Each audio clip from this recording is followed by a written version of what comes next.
Hi, I'm Ken from Avvora Finance. Hi, I'm Debra from the Property Frontline, and you're with Property Mythbusters. We're here to bust some myths around the contradictions and misleading information in the property space. And for the next 10 minutes, we'll be providing you with a current market update. And we've also got a special guest today to discuss aspects of the new HomeBuilder Grant. So, Ken, would you like to get started with a market overview? Yeah, sure.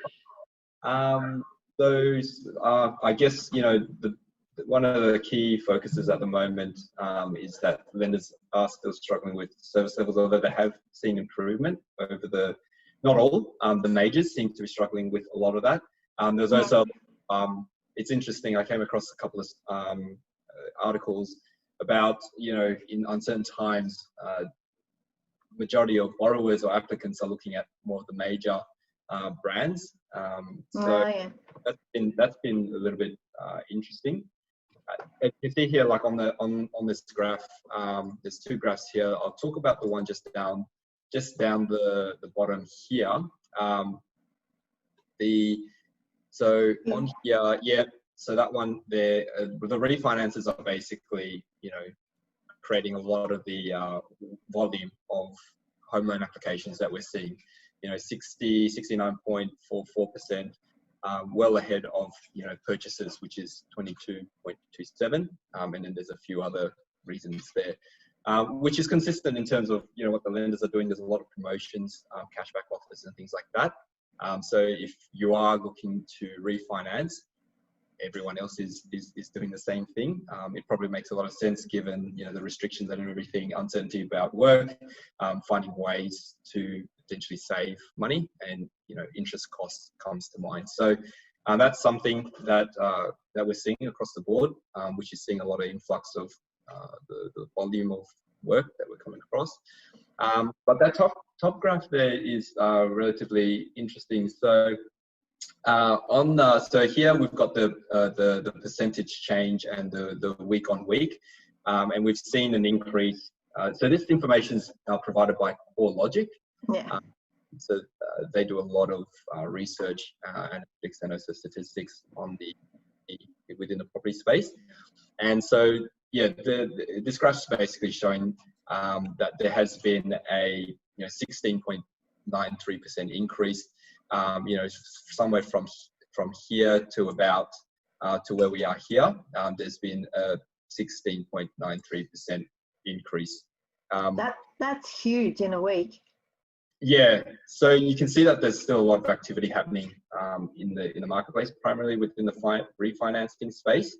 I'm not sure whether the refinancing is combined with cash out components, because it could make a lot of sense that one could be like saving on interest costs, another one could be refinancing and cash out. I've got a client who's doing that, so they're wanting to upgrade, so preparing for a purchase or an upgrade, new investment.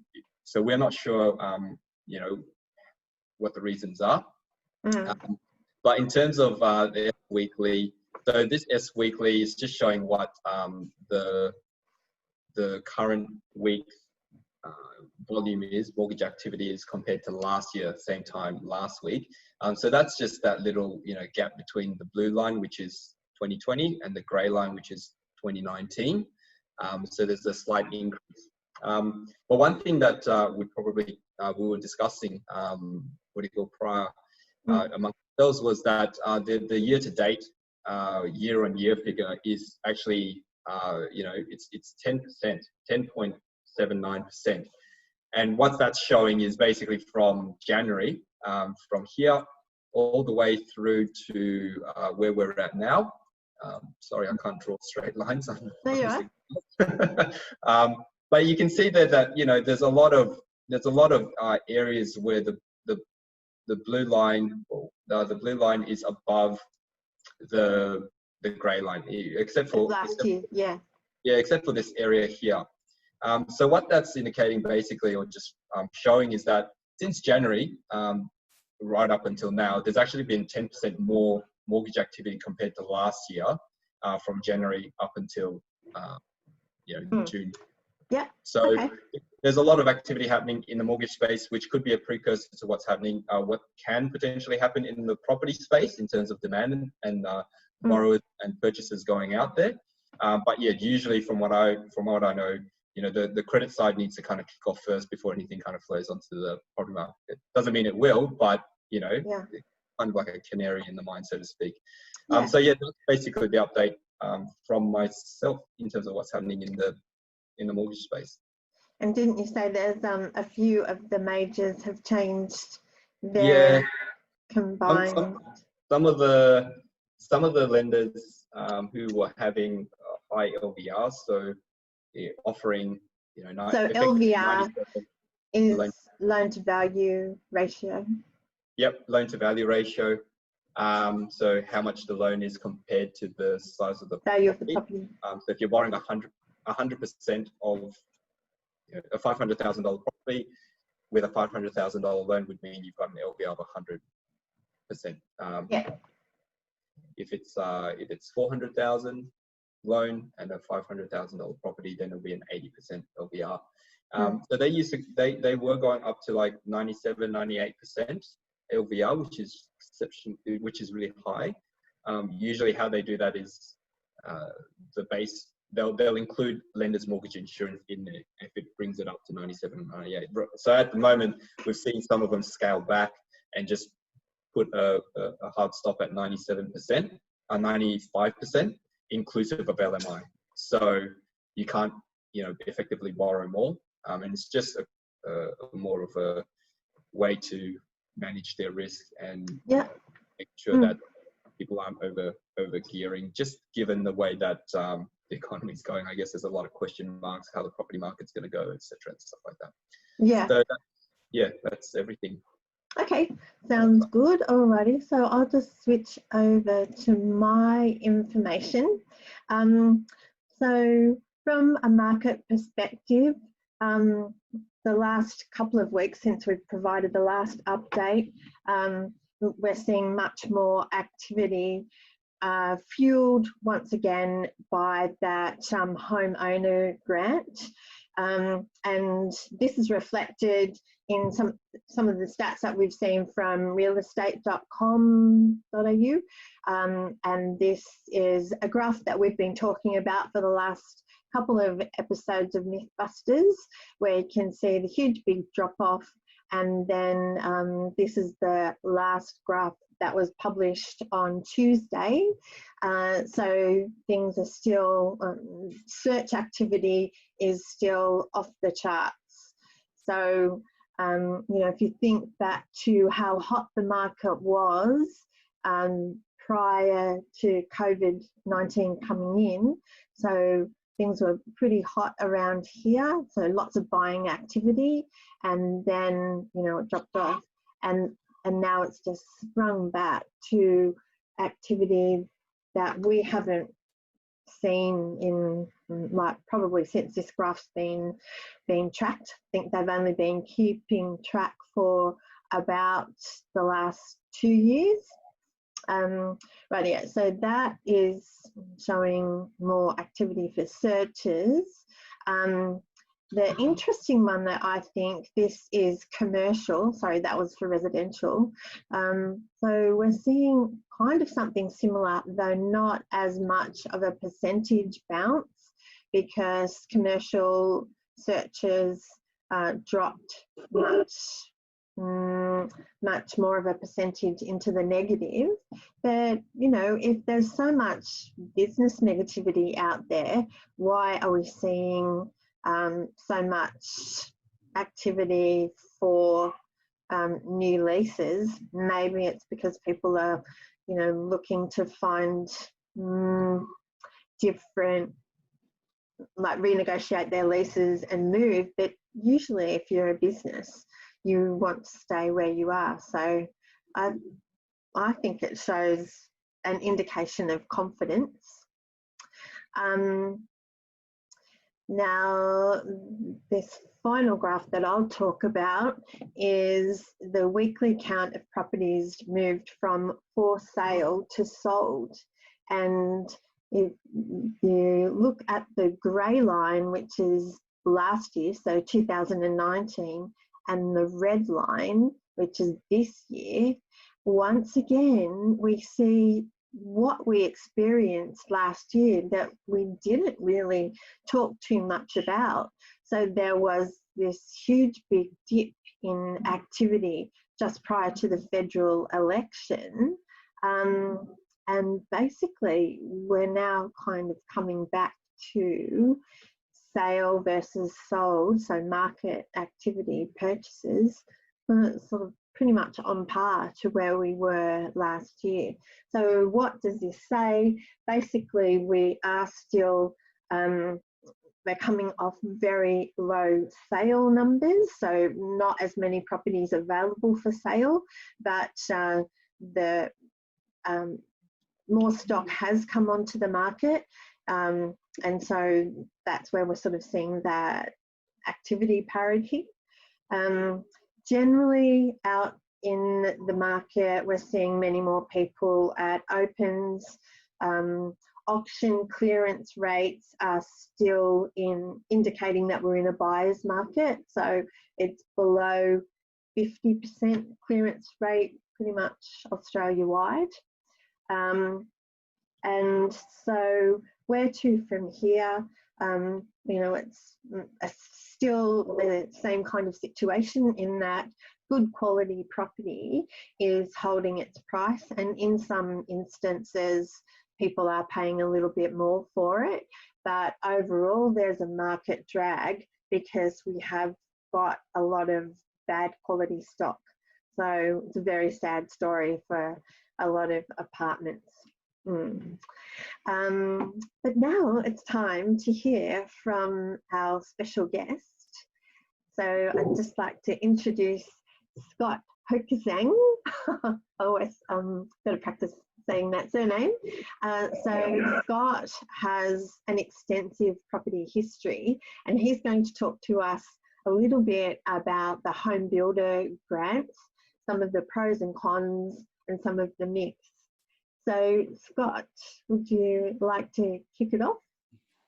Thank you very much, Deborah. I'm happy to have this opportunity to join the Mythbusters crew. I've certainly followed you guys as you've built the show up through the months, and a lot of interesting content going out to buyers and investors.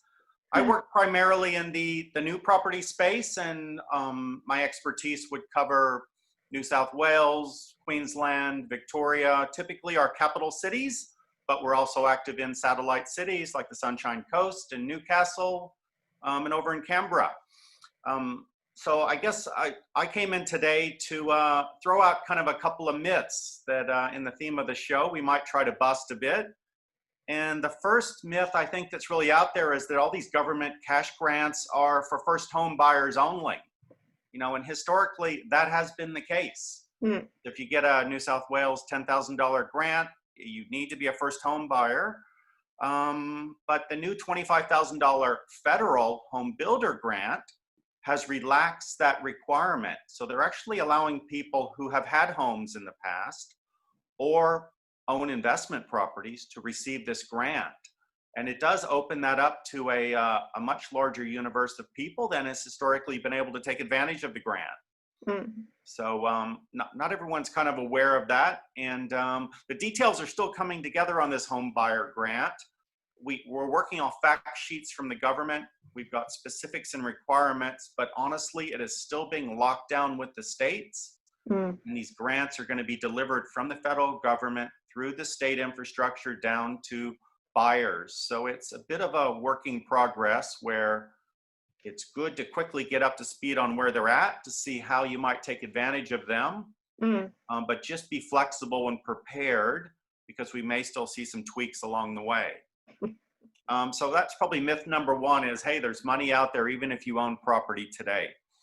The second myth I hear in Sydney a lot is, well, you know, property's just too expensive here. I can't find property under the thresholds to be able to build a new home. And that home builder threshold is $750,000 for a house and land package. So that means you need to source a block of land, find a builder to build you a home for under that amount, to qualify for the grant. It's the same for the New South Wales $10,000 grant. You can find land out there. It is in our outer suburbs, ranging from down in the southwest, the Leppingtons and the Australs, of which I know Debra knows those areas quite well because of everything going on with the new airport at Badgerys Creek. You can find stuff out west. We're thinking out west of Blacktown, heading up into the northwest, and as you move up onto that northwest train line, all the way out to Box Hill, coming back in toward the Schofields and Riverstons. So those are areas where you might be looking, where we're seeing land being available. And the government believes that this is going to generate an extra 20,000 new property sales and new builds of properties using these grants. I'm actually starting to get the feeling that that number may be higher. And it's supply-based, yes, but the second thing we're now seeing is that for properties that aren't eligible for these grants, let's say it is an $800,000 property, or it is a house that's under construction by a builder, those would not be eligible for the grants, but the builders and developers are actually coming to the table and offering buyers that $25,000 directly. So in a sense, they're having to compete with the government incentives. So yeah, you were talking about places like Leppington, Austral, with the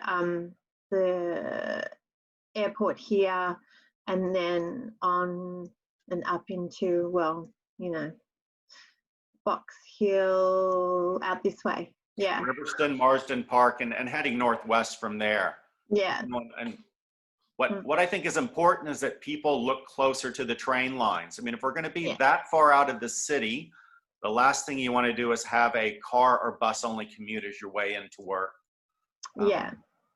Yeah, okay. And so what was the last point that you were making? Oh, that, because there's a deadline that the builders and developers, is that what you were saying? Yeah, the builders and developers are actually offering these grants directly. And Debra, I don't know if you can see that image I sent you of a developer promotion. Like this one? Yeah, yes, that one. So these are some blocks of land very close to Leppington Station. They're within 3 kilometers of Leppington Station. Lucky John's not here. Project called Loom. And that land's not going to register till early next year. So it's not eligible for the grants. It's too late. But the builder basically said, hey, we're going to match the grants anyway, and has put out the word. And we've watched the project sell about half of the homes in there in a 2-week period. Wow. So, what size blocks would they be on? The smallest would probably be around 280 to 300, and you'd have a 3-bedroom house on that. The typical large blocks are low 400s. And there we're looking at putting together a house and land package for $750,000 or less. And look, there are some crazy sized blocks in there. There's some 800,000 square meter blocks in there, but the prices are astronomical. So they kind of cover the spectrum. 800 square meters, is that what you mean? For a new property. Yeah, not 8,000 square meters. Anyway, that's right. Yeah. No. Yeah. Okay, that's very, very interesting. I wonder what the from 652 means. That would mean a smaller 3-bedroom house, single car garage on a 300 square meter block. Yeah. Okay. All right. And you know, so let's say that's the sales price, and a home buyer is going to buy in there. They'll then get $35,000, combining the state $10,000 grant with the $25,000 from the builder. Yeah. So would they still need their own deposit, or can, I guess you'd be able to answer that question, can people like buy into this just by using the grants? Okay, don't answer it. We'll answer it next. Yeah. No, I mean, the thing that comes to mind would be meeting the minimum 5%,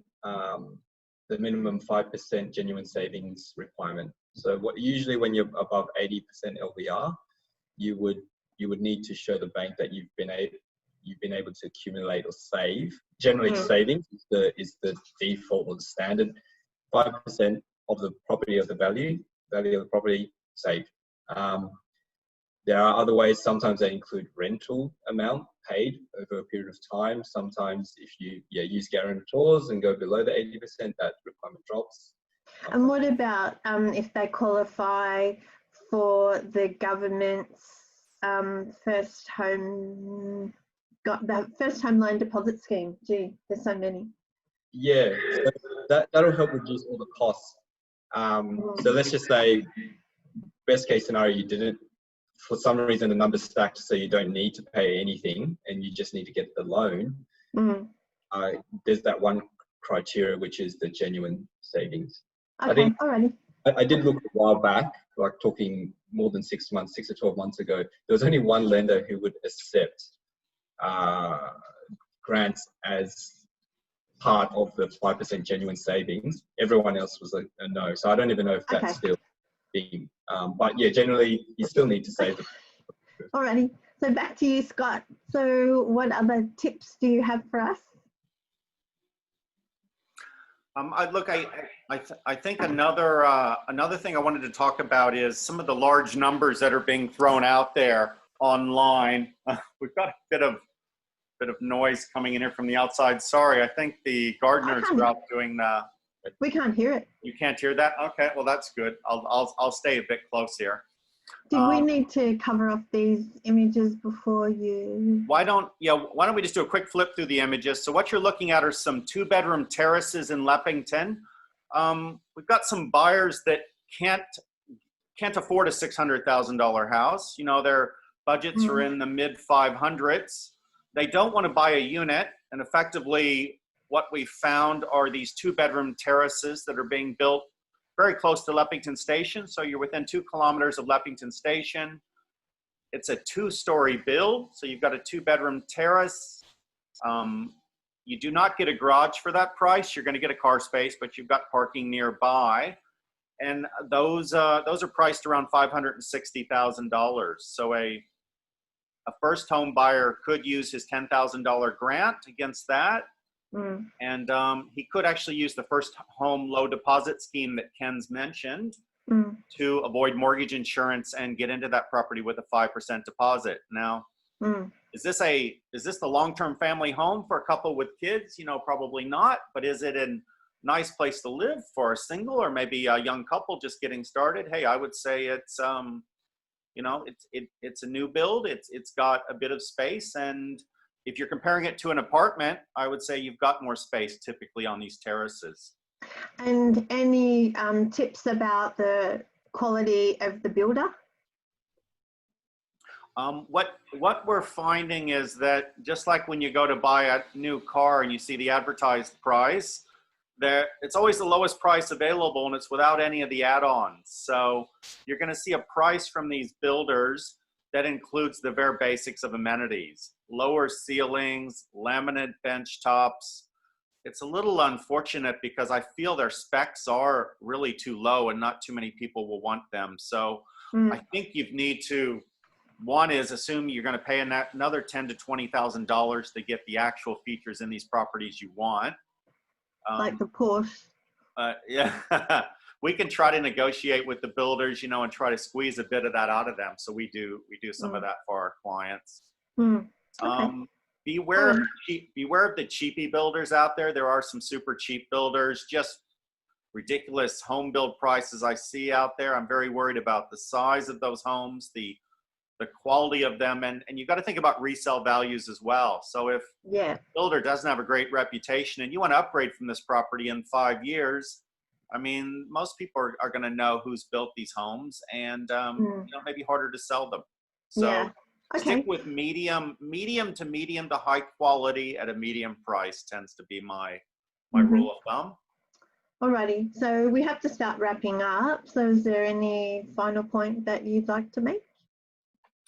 I get calls from people all the time and they're asking me about properties and areas. Your first step has to be to figure out what your budget is and talk to a mortgage broker. So, you know, you got to get a meeting, get on a phone with somebody like Ken, work through your numbers before you're out looking at things online. You can really waste a lot of time. So start with getting your own numbers together, figure out whether you want to live in the property long-term or whether you're going to move out of it, turn it into an investment property, and then figure out what your situation is with the grants and so forward, and whether you can take advantage of them or not. So hopefully that gives your Mythbusters watchers some tips. Yes, that was very good, Scott. All right. Thanks, Scott, and thanks for joining us. So yeah, thanks for watching. If you love, we'd love to receive your feedback. Please join Property Mythbusters group and send us questions on myths or anything that you would like busted. You can contact us directly through our company websites and social media channels.